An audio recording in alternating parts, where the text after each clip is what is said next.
నామమునకు స్తోత్రాలు. మీ అందరికీ నా వందనాలు తెలియజేస్తున్నాను. ఈ కార్యక్రమాలు మీకు దీవెనకరంగా ఉన్నాయని నేను ఆశిస్తూ ఉన్నాను. మీకు ఒకవేళ ఈ కార్యక్రమాలు దీవెనకరంగా ఉన్నట్లయితే మా యొక్క స్క్రీన్ మీద కనపడుతున్నటువంటి ఫోన్ నెంబర్కు మీ యొక్క ప్రార్థన అవసరతలు కానీ, మీ అభినందనలు కానీ, ఏదన్నా మీ సలహాలు సూచనలు కానీ తెలియజేయాలని కోరుతున్నాం. దేవుని యొక్క వాక్యాన్ని కొంతసేపు ధ్యానం చేద్దాం. యోహాను సువార్త 4వ అధ్యాయం 4వ వచనం నుంచి. ఆయన సమరయ మార్గమున వెళ్ళవలసి వచ్చెను గనుక యాకోబు తన కుమారుడైన యోసేపుకి ఇచ్చిన భూమి దగ్గరనున్న సమరయలోని సుకార్ అని ఒక ఊరికి వచ్చెను. అక్కడ యాకోబు బావి ఉండిన గనుక యేసు ప్రయాణం వలన అలసిన రీతిని ఆ బావి వద్ద కూర్చుండెను. ఇక్కడ చూడండి అమ్మా, ఇక్కడ చూడండి. ఇక్కడ యేసు ప్రభు వారు ఆ సమరయ మార్గాన వెళ్ళవలసి వచ్చాను. యూదులు సమరయ మార్గాన వెళ్ళేవారు కాదు, అలా చుట్టూ తిరిగి వెళ్ళేవారు. అంటే సమరయ్యలు అంటే ఎవరంటే వాళ్ళు ఒకప్పుడు యూదులే, కానీ అన్యజనులను పెళ్లి చేసుకోవడం వల్ల వాళ్ళు సమరయ్యలుగా వారు మార్చబడ్డారు. అంటే ఆ సమరయ మార్గం గుండా వారు ప్రయాణించేవారు కాదు యూదులు. కానీ యేసు ప్రభు వారు అందరికీ ప్రభు, అందరూ కావాలి ఆయనకి. యేసు ప్రభు వారికి అందరూ కూడా కావాలి. అందరూ పాపులైన వారు అయినా ఎవరైనా సరే ఆయనకి కావాలంట. ఆయన ప్రేమించే దేవుడు. ఆయన ఏ దేవుడు అండి? ప్రేమించే దేవుడు, ప్రేమ కలిగిన దేవుడు, ఆయన దయగలిగిన దేవుడు. ఆయనకి అందరూ కావాలి. ఏ మనుష్యుడు నిషేధింపదగిన వాడు కాదు. కాబట్టి ఆయన ఆ సమరయ మార్గం గుండా వెళ్ళవలసి వచ్చింది, వెళ్ళాడు. చాలామంది భయపడతారు, మనం అలా వెళ్తే మనల్ని ఏమనుకుంటారేమో అని. కానీ యేసయ్య భయపడినట్టుగా ఏమీ లేదు.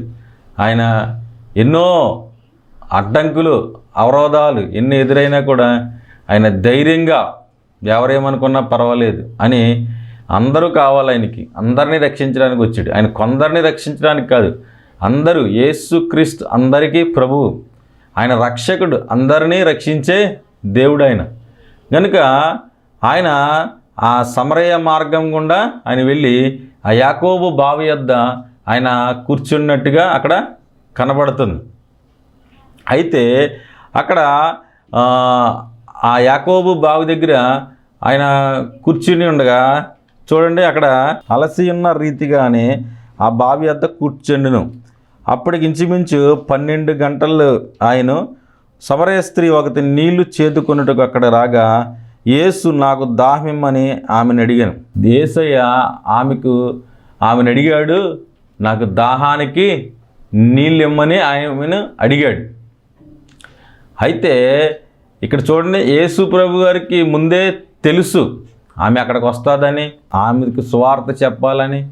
ఆమె కోసం అంత లెక్క నడిచి వెళ్ళాడు ఆయన. చాలా దూరం ఆయన నడిచి వెళ్ళాడు అన్నమాట. నడిచి ఆమెతో అక్కడ మాట్లాడుతున్నాడు. అక్కడ ఆమెతో ఆయన మాట్లాడుతున్నాడు. ఆయన ఎంత పెద్ద దేవుడు, ఆకాశ మహాకాశాలు సృజించిన సృష్టికర్త అయినటువంటి ఆ దేవుడు చూడండి, ఒక్క స్త్రీ ఆమెతో మాట్లాడడం కొరకు ఈ భూమి మీదకి ఆయన దిగి వచ్చి, శరీరాన్ని ధరించి ఈ భూమి మీద దిగి వచ్చి అక్కడ ఆమె ఒక్క స్త్రీని రక్షించాలి, ఆ స్త్రీకి మారు మనసు తీసుకురావాలి అని ఆమెతో మాట్లాడదు. చాలామంది ఏంటంటే ఒక్కళ్ళతో మాట్లాడడానికి ఇష్టపడరు, ఎక్కువ మంది జనం కావాలి మాకు అన్నట్టు ఇష్టపడతారు. యేసుక్రీస్తు మనకు మంచి మాదిరి. యేసుక్రీస్తు మనకు మంచి మాదిరి. చూడండి, ఒక్క స్త్రీ అయినా సరే ఆమెకు సువార్త చెప్పాలి, ఆమె జీవితం అనేది మార్చబడాలి, ఆమె జీవితాన్ని మార్చాలి అని ఆయన ప్రయాసపడుతూ ఉన్నాడు. దేవుని నామమునకు స్తోత్రాలు. ఆయన ప్రయాసపడుతూ ఉన్నాడు అన్నమాట. అందుకనే ఆమె కోసం ఆయన అంత దూరం నడిచి వచ్చి ఆ యాకోబు బావి దగ్గర అలసిపోయి ఆయన అక్కడ కూర్చున్నాడు. అప్పుడు ఈ యొక్క సమరయ స్త్రీ వచ్చిందనమాట. వచ్చిన తర్వాత ఈ సందర్భం అంతా మనకు కనబడుతుంది. అయితే వచ్చిన తర్వాత యేసు ప్రభు వారు అలసి ఉన్న రీతిగానే ఆమెను దాహమునకు నీళ్ళెమ్మని అడిగాడు. దాహమునకు నీళ్ళెమ్మని అడిగాడు. నీళ్ళెమ్మంటే చూడండి, ఆమె నీళ్ళు ఆయనకి ఇవ్వలేదు, కానీ ఆయన అంటున్నాడు అక్కడ ఆ స్త్రీ, యూదుడు అయిన నీవు సమరయ స్త్రీనైనా నన్ను దాహం ఇమ్మని ఎలా అడుగుచున్నావు అతనితో చెప్పును. ఏలయనగా యూదులు సమరయులతో సాంగత్యము చేరు. యూదులు సమరయులతో సాంగత్యము చేరు. ఎందుకంటే యూదులకి ఏంటంటే మేము ఎక్కువ దేవుడు ఏర్పరచుకున్న జనాంగం, దేవుని యొక్క వాక్యము కలిగినటువంటి జనాంగం. రక్షణ యూదుల్లో నుంచే వస్తుంది. అంటే యూదులకి దేవోక్తులు మొదట యూదుల పరమే చేయబడిను. అయితే యూదులకి ఏంటంటే మేము ఎక్కువ కాబట్టి అన్యజాతి వాడిని ముట్టుటైనను, వారి దగ్గర ఏదైనా తినుటైనను అది ఒక నిషేధంలాగా వారు భావించేవారు. అది ఒక నిషేధంలాగా వారు భావించేవారు. కాబట్టి ఈ లేఖనాల మీద, ఈ చరిత్రక మీద కూడా ఆవిడికి ఒక అవగాహన ఉంది. నువ్వు యూదుడు అయి ఉండి, యూదుడు అంటే ఆ డ్రెస్ సెన్స్, ఆ డ్రెస్సింగ్ సెన్స్ కూడా వేరుగా ఉండేది. నువ్వు యూదుడు అయి ఉండి నీవు సమరయ అంటే మేము పాప జనాంగం అని మీరు అంటున్నారు కదా, మేము అన్యులను చేసుకున్నటువంటి వల్ల మేము సమరయలం అయిపోయాం కదా, మరి యూదుడు అయి ఉండి మమ్మల్ని ఎలాగూ నువ్వు నన్ను దాహమిమ్మని నువ్వు ఎలా అడుగుతున్నావు అని ఆమె ప్రశ్నించింది. ఆమె ఏం చేసిందండి, ఆయనకి ఇవ్వలేదు, సరే తాగండి అనలేదు, కానీ నువ్వు ఎలా అడుగుతున్నావు అని ఆమె అక్కడ ప్రశ్నించినట్టుగా కనబడుతుంది అనమాట. అప్పుడు ఆయన అంటున్నాడు, అక్కడేమో శిష్యులు లేరు, శిష్యులేమో ఆహారం కొంటాకి ఊళ్ళోకి వెళ్ళారు. అందుకు యేసు, నీవు దేవుని వరమును నాకు దాహమిమ్మని నిన్ను అడుగుచున్నవాడు ఎవడో అది ఎరిగి ఉంటే నీవు ఆయన ఎరుగుదు, ఆయన నీకు జీవజలమిచ్చునని ఆమెతో చెప్పాను. ఇక్కడ యేసు ప్రభువారు అంటున్నారు, నిన్ను దాహానికి ఇమ్మని అడుగుతున్న వారు ఎవరో నీకు తెలిస్తే నీవు ఆయనని ఏమడుగుతావంటే జీవజలములిమ్మని నీవు అడుగుతావు అని చెప్తున్నాడు యేసయ్య. చూడండి, ఆయనకే దాహం అవుతుంది అక్కడ, కానీ మరలా అంటున్నాడు ఆయన, నీవు ఆయనని అడుగుతావు నీకు జీవజలములిమ్మని. అంటే ఈ లోక సంబంధమైనటువంటి ఆ నీరుని కాదు, ఆత్మదాహం, ఆత్మలో కలిగే దాహం. కొంతమందికి ఆత్మదాహము తీరదు, ఆత్మదాహం తీరదు, కానీ అన్నీ తిరుగుతూ ఉంటారు అనమాట. ఆత్మదాహం అనేది వారికి తీరదు. ఎప్పుడైతే నువ్వు యేసయ్య దగ్గరికి వస్తావో నీ ఆత్మదాహం అనేది తీరిపోతుంది. ఇక్కడ ఆమె నిన్ను దాహానికి ఇమ్మన్నటువంటి వాడు ఎవరో నీకు తెలిస్తే కనుక నీవు ఆయనను అడుగుతావు, నీవే అడుగుతావు ఆయన్ని అంటున్నాడు అనమాట అక్కడ. అప్పుడు ఆమె ఈ లోక రీతి నీళ్ళు అనుకుని ఆమె అంటుంది, అయ్యా ఇక్కడ చూడండి అమ్మా, ఆ స్త్రీ, అయ్యా ఈ బావి లోతైనది, చేదుకొనుటకు నీకు ఏమీ లేదు, ఆ జీవజలములు ఎలాగూ దొరుకును, నా జీవజలములు నీకు ఎలాగూ దొరుకును, ఆ జీవజలములు నీకు ఎలాగూ దొరుకును, ఈ బావి లోతైనది కనుక ఆ జీవజలములు ఎలాగ దొరుకును అని అన్నదనమాట. మరి ఎలా వస్తాయి, లోతయింది కదా, నీకు ఈ జలాలు తోడాలంటే నీకు అది ఉండాలి కదా, సేద ఉండాలి కదా, నీకు ఎలా దొరుకుతాయి అని ఆమె మరలా ఆయన్ని ప్రశ్నిస్తూ ఉంటే అప్పుడు అంటుంది మరలా, తన కుమారులు తన పశువులు ఈ బావి నీళ్లు త్రాగి మాకు ఇచ్చిన మా తండ్రి అయిన యాకోబు కంటే నీవు గొప్పవాడివా అని ఆయనను అడిగాను అంటుంది. చూడండి, మరలా మన పిత్తరుడు మన తండ్రి అన్నది అక్కడ, మన తండ్రి అయిన యాకోబు కంటే నీవు గొప్పవాడివా, యాకోబు కంటే గొప్పవాడివా నీవు అని ప్రశ్నిస్తుంది. మరి నిజంగా యాకోబు తన జీవితాన్ని మనం చూసుకున్నట్లయితే ఎంతో ఆయన ఒంటి చేతితో ఆ యార్దాను ఆ కర్రట్టుకుని దాటాడు. చూడండి, ఎవరి మీద ఆధారపడలేదు ఆయన. తన తండ్రి దగ్గర బోల్డ్ ఆస్తి ఉంది, ఆ ఆస్తి మీద ఆధారపడలేదు. ఒంటి చేత్తో ఆ కర్రతో ఆ యార్దాన్ని దాటి తాను ఎంతో విస్తారమైన ఆస్తిని సంపాదించుకున్నాడు, భార్యని సంపాదించుకున్నాడు. దేవుని దగ్గర ప్రార్థన చేసి ఆయన ఇశ్రాయేలుగా పేరు మార్చబడింది. మగసిరి గల మగవాడు. యాకోబు గురించి అంత మంచి స్టేట్మెంట్ బైబిల్లో కనబడుతుంది. అంటే అలాంటి యాకోబు కంటే నువ్వు గొప్పవాడు. యాకోబు ఇశ్రాయేలు ప్రజలకి చాలా ఆయన గొప్ప వ్యక్తిగా ఆయన్ని చూస్తారనమాట. ఈ రోజుల్లో చాలామంది అనేక మంది మీద ఆధారపడుతూ ఉంటారు. తండ్రి మీద ఆధారపడతారు చాలామంది. ఒక వయసుకు వచ్చిన తర్వాత తండ్రి మీద ఆధారపడడం అనేది కరెక్ట్ కాదు. ఏదో ఒక పని చేయాలి, ఏదో ఒక పని చేయాలి. చాలామంది అత్తింటోళ్ళ మీద ఆధారపడతారు, చాలామంది అత్తగారుల దగ్గర మాంగారుల దగ్గర వాళ్ళ ఆస్తి మీద ఆధారపడతారు. కానీ యాకోబు అలాగ ఆధారపడినటువంటి వాడు కాదు. తన కష్టాన్ని తను నమ్ముకున్నాడు, దేవునికి ప్రార్థన చేసుకునేవాడు, దేవుణ్ణి నమ్ముకున్నాడు, తను కష్టపడి ఆయన సంపాదించాడు. అది ఈ బావి కూడా అలాగే వాళ్ళ యొక్క ప్రజలకి ఇచ్చాడు ఆయన. అదే చెప్తుంది ఆవిడ, నువ్వు యాకోబు కంటే గొప్పవాడివా, యాకోబు కంటే నీవు గొప్పవాడివా. యాకోబు చూడండి, తన యొక్క 12 మందిని కూడా ఆయన ఆశీర్వదించాడు. తన అవసరకాలం మందు ఆ 12 మందిని కూడా ఆయన ఆశీర్వదించినట్టుగా కనబడుతుంది అనమాట. అయితే ఇక్కడ యాకోబు కంటే గొప్పవాడివా అని అడిగినప్పుడు నేను ఇచ్చిన నీళ్లు, అప్పుడు ఆయన అన్నాడు, ఆయన యేసుప్రభువు అన్నారు, నేను ఇచ్చిన నీళ్లు నిత్య జీవకై వానిలో ఊరేడే నీటి బొగ్గగా ఉండని ఆమెతో చెప్పాను. నేను ఇచ్చే నీళ్లు ఈ లోక సంబంధమైన నీళ్లు కాదు, ఈ లోక సంబంధమైన దప్పిక కాదు. ఆత్మలో, మనలో ఏమి నివసిస్తుందంటే ఆత్మ నివసిస్తుంది.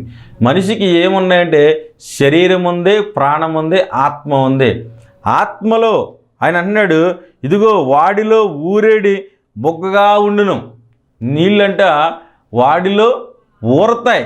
అంటే అందుకని పాట ఉంటుంది కదా, నీవేనా ఆత్మదాహము తీర్చిన వెంబడించిన బండవు. అంటే మనం ఎప్పుడైతే యేసు ప్రభు దగ్గరికి వస్తామో అప్పుడు మన యొక్క ఆత్మదాహం అనేది తీరుతుంది. అదే చెప్తున్నాడు అక్కడ ఆయన, ఇదిగో నేనిచ్చు నీళ్ళు నిత్య జీవమునికై వానిలో ఊరేడి నీటి బొగ్గ. అంటే ఇంక అయిపోవడం అంటే ఏముండదు, అయిపోవడం అంటూ ఏమి ఉండదు, ఊరుతూ ఉంటాయి నీళ్ళు. ఆ నీళ్ళు మన హృదయంలో ఎప్పుడు కూడా ఆ సంతోష ఆనందం అనేది ఎప్పుడు ఉంటుందన్నమాట నువ్వు యేసు ప్రభు దగ్గరికి వస్తే. ఇదే చెప్తున్నాడు ఆయన, నీలో ఆ నీరు లేదు, నీలో ఆ నీరు లేదు, నీవు ఆనందం లేదు అని చెప్తున్నాడు. అప్పుడు ఆమె అంటుంది, అయ్యా నేను దప్పికొనకున్నట్లు చేదుకొనుటకు ఇంత దూరం రాకున్నట్లు ఆ నీళ్లు నాకు దయచేయమని చెప్పి, ఆ నీళ్లు నాకు దయచేయ్యా అని అడుగుతుంది. చూడండి ఎంత ఆశ కలిగి ఉందో, ఎంత ఆశ కలిగి ఉంది. చూడండి, నేను ఇంతలేక రాలేకపోతున్నానయ్యా, నీవు నాకు ఆ నీళ్లు దయచేయ్యా, ఆ నీళ్లు దయచేయి నాకు అని అడుగుతున్నాడు. అప్పుడు ఆయన అంటున్నాడు, నువ్వు వెళ్ళి పెనిమిటిని తీసుకురా అన్నాడు. ఇక్కడ మనం సరిగ్గా గమనించినట్లయితే, నువ్వు వెళ్ళి నీ పెనిమిటిని పిలుచుకు ఇక్కడ రమ్మని ఆమెతో చెప్పాను.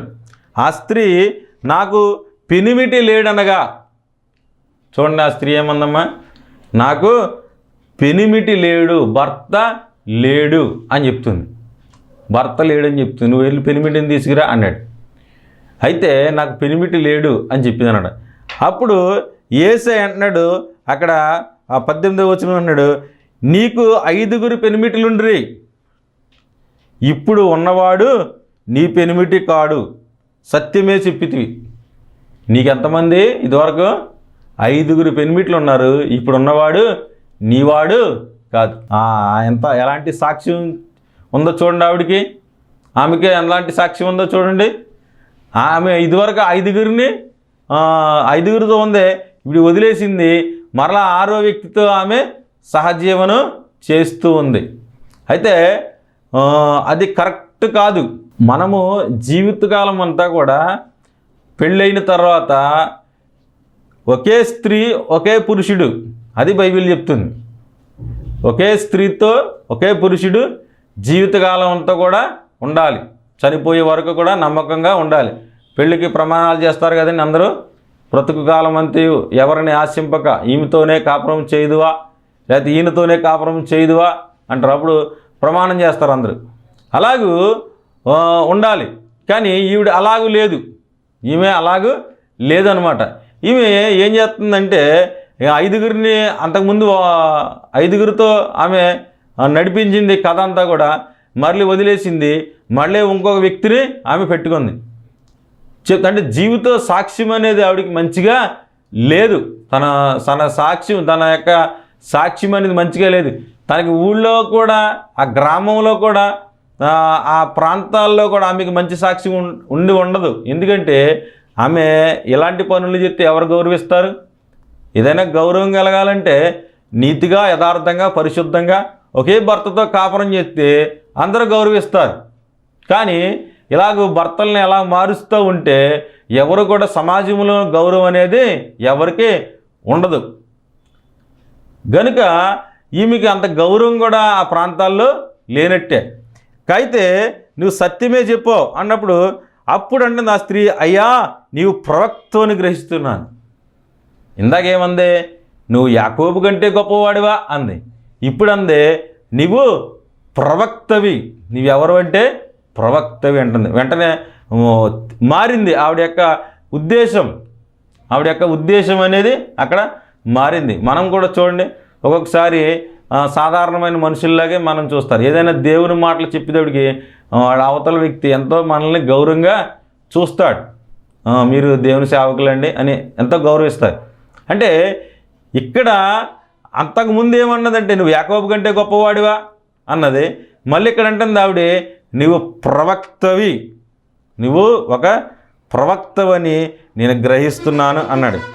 అయితే అక్కడ మళ్ళీ ఈ కాన్వర్సేషన్లో, ఆ సంభాషణలో చూడండి, ఇక్కడ ఆరాధింపవలసిన స్థలము యెరూషలేములో ఉన్నదని మీరు చెప్పుదురు. అయితే ఆమెతో, అమ్మ ఒక కాలం వచ్చుతున్నది, ఈ పర్వతం మీదైనను యెరూషలేములోనైనను మీరు తండ్రిని ఆరాధింపరు, నా మాట నమ్మము అని ఇక్కడ వాళ్ళిద్దరూ కూడా ఆరాధనకు సంబంధించినటువంటి మాటలు అక్కడ మాట్లాడుకున్నట్టుగా కనపడుతుందన్నమాట. అయితే ఆయన అన్నాడు, రక్షణ యూదులలో నుంచే కలుగుచున్నది. రక్షణ ఎక్కడి నుంచి కలుగుతుందండి? యూదులలో నుంచే కలుగుతుంది. ఎందుకంటే యేసు ప్రభువారు ఆ యోధా వంశములోనే ఆయన జన్మించాడు. యోధా వంశములో, ఆ దావీదు వంశంలో ఆయన జన్మించాడు. అందుకనే రక్షణ యూదులలో నుంచే కలుగుతున్నది. రక్షణ అంట యూదుల్లో నుంచే కలుగుతుందని యేసు ప్రభువారే ఇక్కడ చెప్తున్నారనమాట. అయితే ఆ యేసు ప్రభువారు ఇంకో మాట చెప్పాడు, దేవుడు ఆత్మ కనుక ఆయన ఆరాధించి వారు ఆత్మతోనూ సత్యముతోనూ ఆరాధింపవలను. దేవుడు ఎవరంటే స్పిరిట్, దేవుడు అంటే ఆత్మ. ఆత్మకి రూపం అనేది లేదు. ఆత్మకి రూపం మనం ఏర్పాటు చేయలేము. చాలామంది చిన్ని పొటేవులు చేసుకుని ఇదే దేవుడు అంటారు. చాలామంది యేసుప్రభు గారు పొటేవులు కూడా అలా చేసుకుని, లేకపోతే ఇదే యేసుప్రభు గారు ఇలా ఉన్నారు అని అంటారు చాలామంది. అది కరెక్ట్ అయింది కాదనమాట. చాలామంది ఈ లోక సంబంధమైనటువంటి విగ్రహాలు, ఈ లోక సంబంధమైనటువంటి అంటే మరియమ్మ విగ్రహాలు ఇలాంటివి కూడా చేసుకుని యేసుప్రభు వారు పుత్తుల్లో ఉన్నట్టుగా చిన్న విగ్రహాలు ఆరాధన చేస్తారు. అది కరెక్ట్ అయిన విషయము కాదు, అది కరెక్ట్ కాదు. దేవుడు ఎవరంటే ఆత్మ. ఆత్మకి నువ్వు రూపాన్ని ఏర్పాటు చేయలేవు, నువ్వు సృష్టించలేవు దేవుణ్ణి. దేవుడు నిన్ను సృష్టించాడు, దేవుణ్ణి నువ్వు సృష్టించలేవు, దేవుణ్ణి నువ్వు సృష్టించలేవు. కాబట్టి అది కరెక్ట్ కాదు. దేవుడు ఆత్మ కనుక ఆయన ఆరాధించేవారు ఆత్మతోనూ సత్యముతోనూ. ఆత్మతో మనం ఆత్మతో సత్యముతో సత్యం అంటే సత్యం అనగా నేనే అంటాడు యేసయ్య. సత్యం అనగా వాక్యం.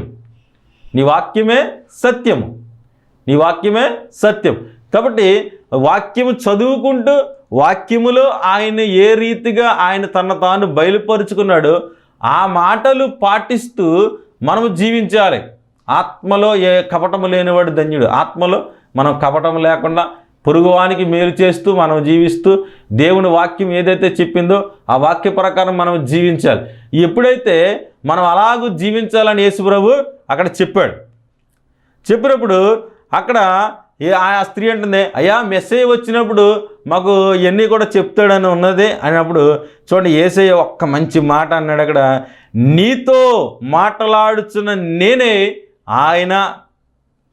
ఆయననని ఆమెతో చెప్పారు. మెస్సయ్య అభిషిక్తుడు అంటే నీతో మాట్లాడుతున్నటువంటి నేనే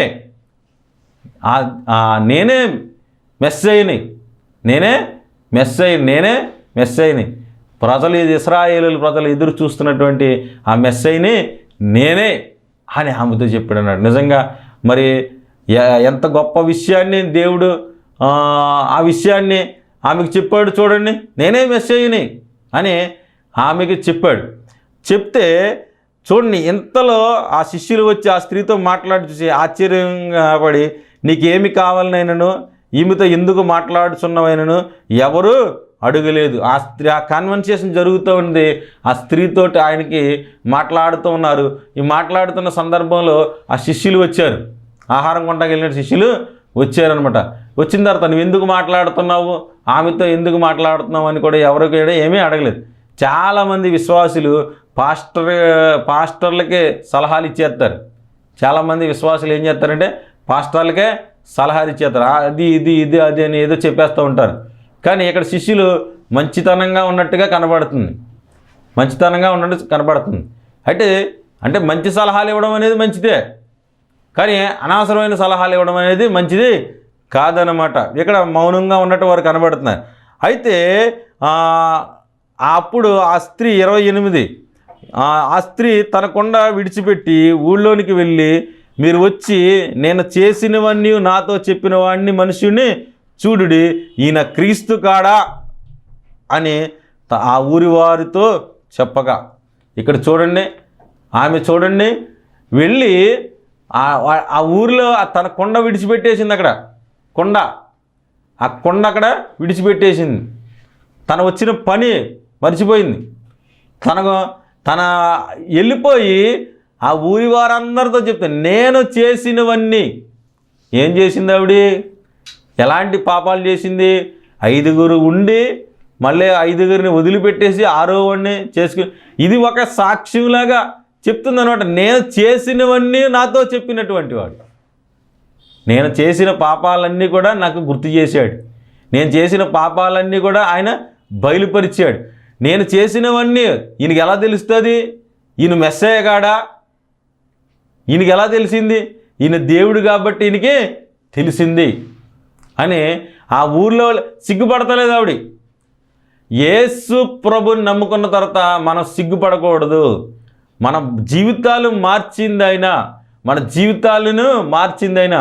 గుడ్డివాడు అంటాడు, నేను ఒకప్పుడు గుడ్డివాడిని ఇప్పుడు చూచుచున్నానంటాడు. ఎవరికైనా భయపడ్డాడండి?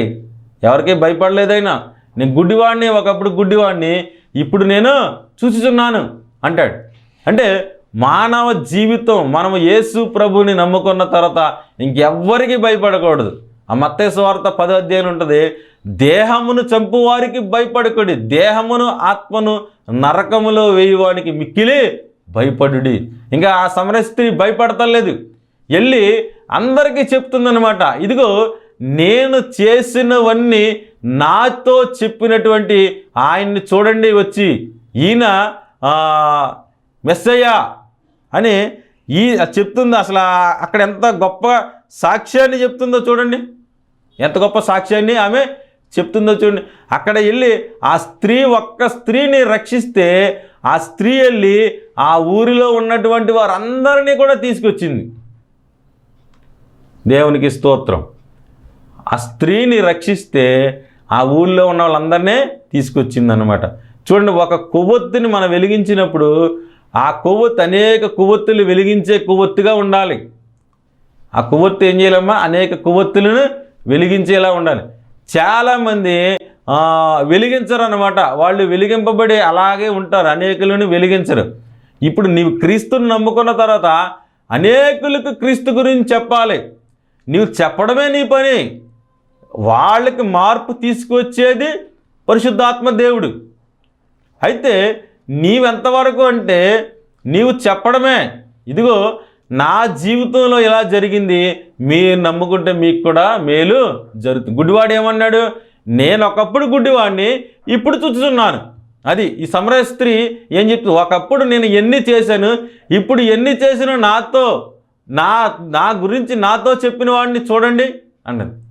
మనము కూడా స్వార్థ చెప్పాలి. స్వార్థ అంటే మన జీవితంలో ఏం జరిగింది, మన జీవితంలో ఏం జరిగింది అదే స్వార్థ, అది చెప్పాలి. నా జీవితాన్ని నేను యేసుప్రభువుని నమ్ముకున్న తర్వాత ఇలాగూ మారింది అని చెప్పాలి. సమరయ స్త్రీ అదే చేస్తుంది, వెళ్ళి చెప్తూ ఉందన్నమాట. ఇదిగో నేను చేసినవాడిని, నాతో చెప్పిన వాడిని చూడండి. అక్కడ చూస్తే ఆ లాస్ట్కి వచ్చేటప్పటికి వాళ్ళందరూ కూడా దేవుణ్ణి అక్కడ అన్నాడు, మా మట్టుకు మేము విని ఈయన నిజముగా లోకరక్షకునని తెలుసుకున్నామని నమ్ముచున్నామనిది. అక్కడ చూడండి, ఇంకా చాలా వాక్యం ఉంది, సమయానుకూలను బట్టి తగ్గిస్తూ ఉన్నాం. ఇక్కడ అన్నాడు, నిజముగా ఈయన లోకరక్షకుడని మేము తెలుసుకుని నమ్ముచున్నామనిది. నిజంగా ఆమె మాటలు బట్టి అనేక మంది వచ్చారు. తర్వాత వచ్చిన తర్వాత యేసుప్రభు వారి మాటలు విన్న తర్వాత వాళ్ళు ఏమన్నారంటే, నిజముగా లోకరక్షకుడు ఈయన ఎవరంట? నిజముగా లోకాన్ని రక్షించడానికి వచ్చిన. అందుకే తన ప్రజలను వారి పాపముల నుండి ఆయనే రక్షించింది కనుక ఆయనకి యేసు అని పేరు పెట్టుతుంది. యేసు అనగా రక్షకుడు, నిజముగా లోకరక్షకుడు. సమరయ స్త్రీ ఒక్క స్త్రీని రక్షించడం వల్ల ఆ గ్రామాన్నే పట్టుకొచ్చింది.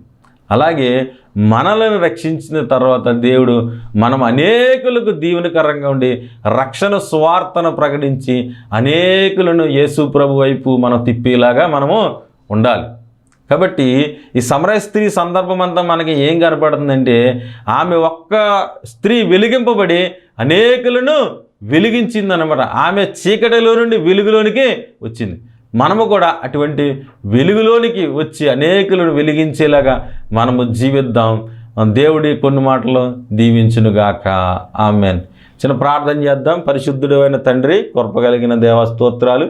సమరయ స్త్రీ వరే మేము అనేకులను రక్షించడానికి నీవు కృప చూపించి నీ దయ చూపించమని, ఈ వాక్యం విన్న బిడ్డలను దీవించి నీవే మేలు చేయమని ప్రభువును రక్షకుడు నజరేయుడైన యేసుక్రీస్తు నామమున ప్రార్థన చేస్తున్నాం పరమ తండ్రి. ఆమెన్. ఆమెన్. ఆమెన్. అందరికీ వందనాలు.